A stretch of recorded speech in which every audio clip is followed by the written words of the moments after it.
आप भी चाहते हैं कि सोनो टोन भोजपुरी का ऑडियो वीडियो सबसे पहले आप तक पहुंचे, तो लाल बटन दबाकर चैनल को सब्सक्राइब। कौन था? बोलो कौन था? कौन था? कौन था? बोलो कौन था?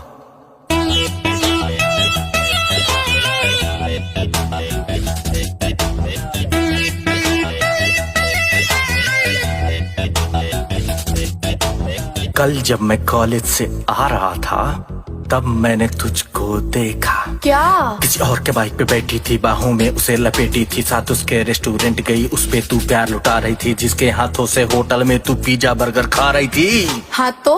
जो लड़का तुझे खिला रहा था, बोल कौन था? कौन था? सोनू था? नहीं। मोनू था? नहीं। सोनू था, मोनू था, कौन था? कौन था? मेरा भाई था। भाई था? हाँ भाई था।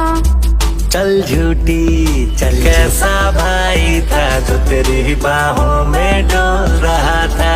ये कैसा भाई था जो तेरी बाहों में डोल रहा था?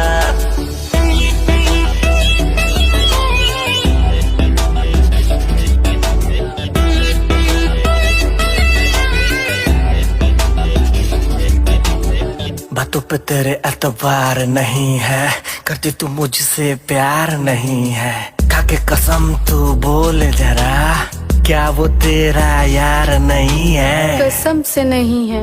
नहीं है? नहीं। शॉट के सेल्फी ले रही थी, मेरा गिफ्ट किया ही फोन था, आईफोन था, बोल कौन था? सोनू था? कौन सोनू? मोनू था? मैं नहीं जानती। सोनू था, मोनू था, कौन था? कौन था? अरे मेरा भाई था। भाई था? हाँ। चल झूठी चल झूठी।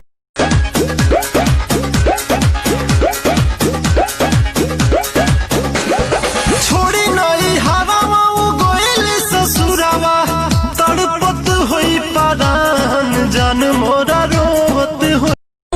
हंस हंस के कोई तुहरा से पतिया, कैसे भुलाए सुना हमर जहन हो।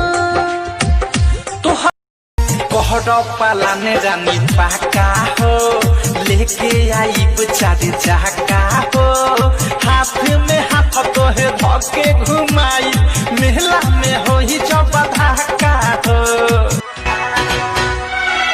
अखिया में कारी कारी कारी रे का जरावा, लेके गोइल चेहरा